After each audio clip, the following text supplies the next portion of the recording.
MG യൂണിവേഴ്സിറ്റിയുടെ quarantine കേന്ദ്രത്തിൽ കഴിഞ്ഞ പ്രവാസിയാണ് പരാതിയുമായി രംഗത്ത് വന്നത്.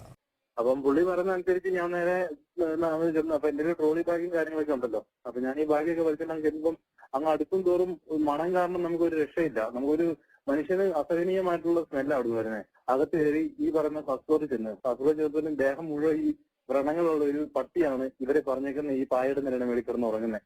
ഇനി മുറിയിലേക്ക് അവിടുന്ന് പിന്നെ അവർ പറഞ്ഞ അനുസരിച്ച് ഞാൻ അവിടെയുള്ള റൂമുകളെല്ലാം ചെന്ന് എല്ലാം തുറന്നു നോക്കി. ഏറ്റവും അവസാനം ഒരു റൂമിൽ ചെന്ന് ആ റൂമിൽ തുറന്ന് ആ ബാഗ് അതിന് കയറ്റി കഴിഞ്ഞിട്ട് എനിക്ക് ഒരു ഇരിക്കാൻ അവിടെ സൗകര്യമില്ല. കാരണം ഇരിക്കാനായിട്ട് ഇരുന്ന് കഴിഞ്ഞാൽ ദേഹത്ത് മുഴുവൻ ചെറിയാവും. ആ ഒരു സാഹചര്യമാണ് അവിടെ.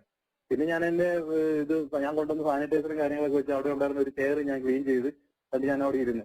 പരാതി പറഞ്ഞപ്പോൾ മറുപടി ഇങ്ങനെ: ഞാൻ പിന്നെ തിരിച്ച് ഓഫീസിൽ ചെന്ന് ഇങ്ങനെ കാര്യങ്ങൾ സംസാരിക്കാം. അപ്പൊ നമ്മളെ അവിടുന്ന് ഇവര് ആട്ടി പായിക്കുവാണ്. അതായത് ഞാൻ എന്തോ ഒരു ഭീകരജീവി എന്നുള്ള രീതിയിലാണ് എന്നെ പോളോന്ന് പറഞ്ഞ് നമ്മളെ പൊക്കെ റൂമിൽ പൊക്കെ എന്ന് പറഞ്ഞ് നമ്മളെ അങ്ങോട്ട് ഒരു മനുഷ്യനെന്ന രീതിയിലുള്ള ഒരു പരിഗണന പോലും അവിടെയുള്ള ആൾക്കാർ തരുന്നില്ല.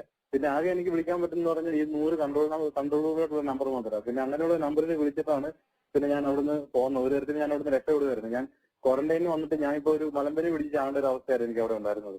സർക്കാർ പ്രവാസികൾക്ക് വേണ്ടി എല്ലാ സൗകര്യവും ഒരുക്കുന്നുവെന്ന് ആവർത്തിച്ച് വ്യക്തമാക്കുമ്പോഴാണ് ദുരിതം നിറഞ്ഞ ഈ പ്രവാസിയുടെ വാക്കുകൾ.